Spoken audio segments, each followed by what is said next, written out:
Epektibo Canada Day July 1, tanggal na ang paghahanap ng Canadian Work Experience sa ilang propesyon sa British Columbia. Malaking hakbang para makilala ang galing ng mga immigrants at magamit na ng probinsya ang kanilang talento. Ang report mula kay Rhea Santos. July 1, 2024 nang ipinatupad sa British Columbia ang International Credentials Recognition Act. Layo nitong i-streamline ang proseso ng pagkilala sa mga internationally trained professionals na pasok sa 29 na regulated na mga trabaho. Target ng batas na mapabilis at mapadali ang kanilang pagsama sa workforce ng probinsya.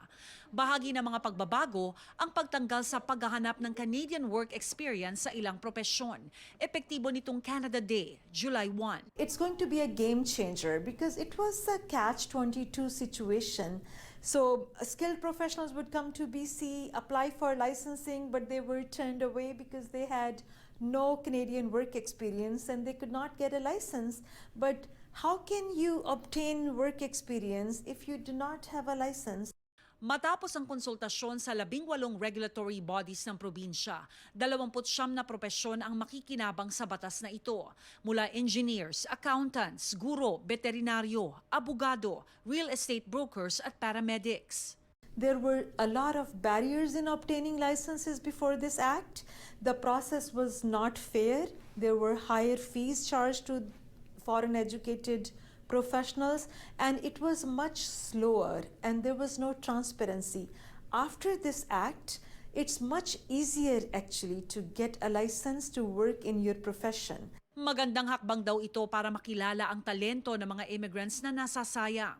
Ayon kay Katrina Sunglao, miyembro ng isang Filipino International Student Organization sa probinsya. I feel really hopeful sa bagong policy na to because as an international student, ang hirap kasi minsan kahit meron ka na experience in other countries, parang kailangan mo pa rin magsimula ulit from scratch or maghintay ka ng panahon para lang ma-recognize yung profession mo.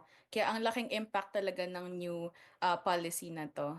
Malaking hamon ang pagkuha ng lisensya para makapagtrabaho sa probinsya sa ilang propesyon at ang pagbabagong ito ay tungo daw sa tamang direksyon.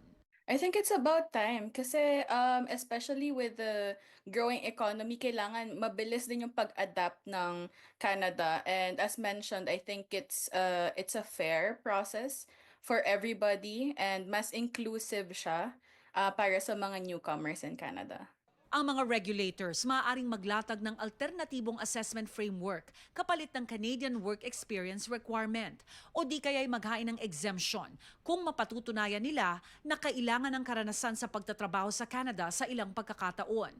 Bukod sa pagtanggal sa Canadian Work Experience, ang mga aplikante sa mga piling trabaho ay di nahahanapan ng bagong English language test results kung nakapagsumite na sila ng valid at pasadong resulta sa kanilang certification application. We are just holding them accountable, but we are not interfering with any safety mechanisms. Rhea Santos, Omni News, Vancouver.